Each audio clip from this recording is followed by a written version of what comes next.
மிதுன ராசி நேயர்கள், அது பர்டிகுலராக அந்த மிதுன ராசி நேயர்கள் வந்து நல்ல ஒரு வழியாக இருக்கணும். மிதுன ராசி வந்து மிருகசீரிஷ நட்சத்திரம், திருவாதிரை நட்சத்திரம், புனர்பூச நட்சத்திரம், இந்த 3 நட்சத்திரமே வலுவாகுது. ஆனால் முதல் இந்த ஏப்ரல் மாதம் குரு மாறுது, 2வது விரையாதிபதியாக இருக்கிறதுனால குரு மாறுறதுனாலையும் இந்த 7 விற்கிறதுனாலையும் 6 முதல் விற்கிறதுனாலையும் இந்த 3 மாதம் விரயங்கள், செலவுகள், வேலையில் சின்ன சின்ன குழப்பங்கள் ஏற்படும். அதுக்கப்புறமா நல்ல ஒரு பலன்கள் ஜூன் மாதத்துலேருந்து ஒரு ப்ரொமோஷன்ஸ் கிடைச்சிரும், இல்லை எதிர்பார்த்த அளவுக்கு புது வேலையும் கிடைக்கும்.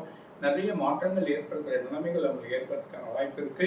வீடு மாற்றங்கள், வழிகள், புது இடங்கள், புது வழிகள், எல்லாத்தையும் செலவுகள் வரதுக்கு முன்னாடி செலவுகள் அதிகமாக இருந்தாலும் அந்த செலவுகளை சமாளித்து வழி வர சொல்ல எல்லா மாற்றங்களும் அவங்களுக்கு தன்மையை கொடுத்துரும். ஜூன் மாதம் அப்புறமா செலவு குறைஞ்சி வழிகள் மாற்றங்கள் வந்துடும். அதே நேரத்தில் 4ஆம் இடத்துல கேது இருக்கிறதுனால அம்மா சம்மந்தப்பட்டவங்களுக்கு உடம்பு சரியில்லை, சின்ன சின்ன ப்ராப்ளங்கள், ஹெல்த் இஷ்யூஸ் இதெல்லாம் கொஞ்சம் கொஞ்சம் வந்து அதுக்கப்புறம் மறையும். அதே நேரத்தில் கொஞ்சம் வயசானவங்கன்னா ஹெல்த் இஷ்யூஸ் கொஞ்சம் ப்ராப்ளங்கள் வரும்.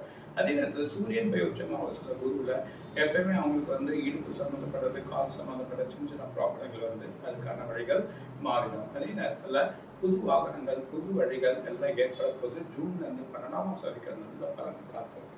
12ஆம் மாதத்துலேருந்து அடுத்த 4ஆம் மாதம், அதாவது ஏப்ரல் வரைக்கும் கொஞ்சம் விரயங்கள், செலவுகள் இருக்கும், அப்புறம் சரியாயிடும். ஆனால் இந்த வருஷம் எதிர்பார்த்தது இல்லைனாலும் 12ஆம் இடத்துல விரயம் இருந்தாலும் ஆனால் ஆண்டு முதல் துவக்கங்கள் நல்ல வழியை கொடுக்கும். ஆனால் ஜூன் மாதத்துலேருந்து இந்த மிதுனம் 2வது வந்து சிவன் வேண்டது, தெங்கங்க சிவனுக்கு வரது வந்து அதுக்கான வழிபாடு பண்ணுறது ஒரு பெரிய பலனை கொடுக்கும்.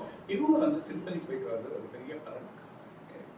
ரோஜா தமிழ் டிவி வியூவர்ஸ் எல்லாருக்கும் வணக்கம். இதுவரை நீங்கள் பார்த்த இந்த நிகழ்ச்சி உங்களுக்கு பிடிச்சிருக்கும் அப்படின்னு நினைக்கிறோம். இது மாதிரி பல சுவாரஸ்யமான நிகழ்ச்சி உங்களை வந்து சென்றடைய நீங்கள் செய்ய வேண்டியது ஒன்றே ஒன்று தான்.